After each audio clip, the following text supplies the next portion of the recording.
Au début, c'était pour rigoler. J'achetais un ticket à gratter de temps en temps. Des fois, je remplissais une grille de loto, mais assez rapidement, j'y ai pris goût. J'avais 7 ans quand mon père était au sommet de son addiction. Ma mère nous couchait, ma sœur et moi, en nous disant que papa rentrerait tard. On se demandait ce qu'il faisait. Elle nous répondait toujours « il joue ». Ça se passait à l'armée. Le lieutenant lui avait demandé à quoi servent un fusil, une mitraillette et un tank. Et elle lui avait laissé jusqu'au lendemain pour qu'il donne sa réponse. Je pariais sur tous les sports imaginables. Je me ruinais au kiosque en rentrant du travail et l'étape d'après, c'était de plus aller au travail. Et puis un matin, en partant à l'école, j'ai croisé notre père, encore avec ses habits de la veille, les yeux vides. Il avait passé toute la nuit au casino. Le lieutenant s'avance vers lui et lui dit « Alors, ça sert à quoi un fusil ?» Et il répond « À fusiller ». J'ai perdu mon emploi et mon logement à cause de mon addiction au jeu. On a tout perdu. La voiture, la maison et notre papa. Et une mitraillette à mitrailler. Et un tank, et là Toto y répond « À t'enculer, mon lieutenant !»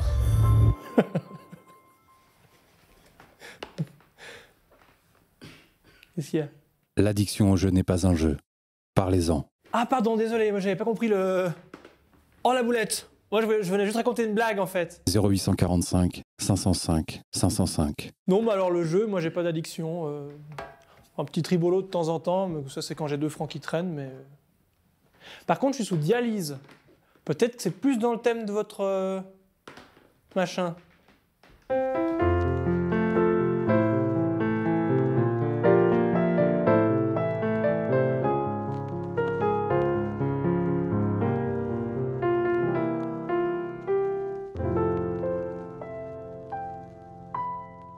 Je passais des vacances incroyables. On n'y pense pas tout de suite, mais la Bretagne... Je suis navrée de vous déranger. Je vais finir mon service et je dois vous encaisser.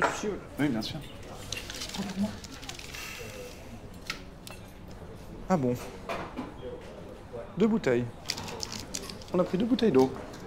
Attendez, je vérifie, vous pouvez compter avec moi. 1.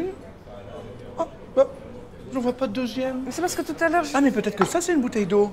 Ah bah non! C'est un téléphone! Je peux pas boire un téléphone. Daniel, t'es relou. Ah, mais peut-être qu'elle est là en dessous! Excusez-moi, messieurs les pieux, juste pour savoir, il n'y a pas une bouteille d'eau avec vous? Ah! Non! Bon mec, t'es chiant, arrête. Juste pour savoir, il n'y a pas un de mes amis qui est venu poser une bouteille d'eau sur votre table? Non, hein? Tentez. Bonjour, monsieur le brocanteur. Je me demandais si, par hasard, j'étais venu vous revendre une bouteille d'eau à 3,50 francs, histoire d'acheter, par exemple, ce vase. Ben non. Voilà. Jolies chaussures. Dites-moi, vous m'auriez pas vu, disons, entre le plat et le dessert, venir faire une partie de bowling, mais ayant remarqué qu'une quille manquait à l'appel, je l'aurais remplacée par une bouteille d'eau par hasard. Quoi? Non. À moins que...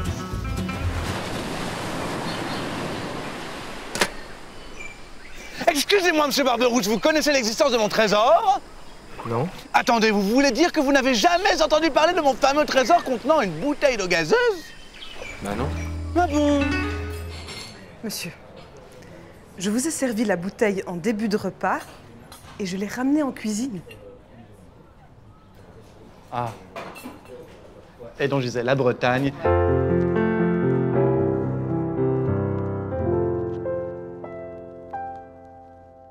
Prévieusement dans l'Institut.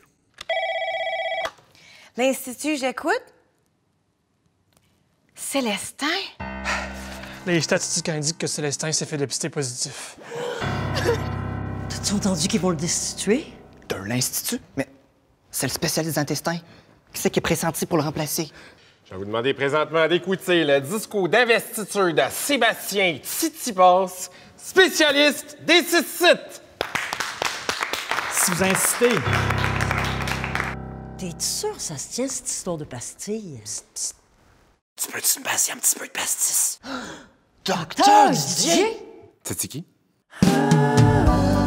L'Institut, c'est un institut dont on raconte qu'il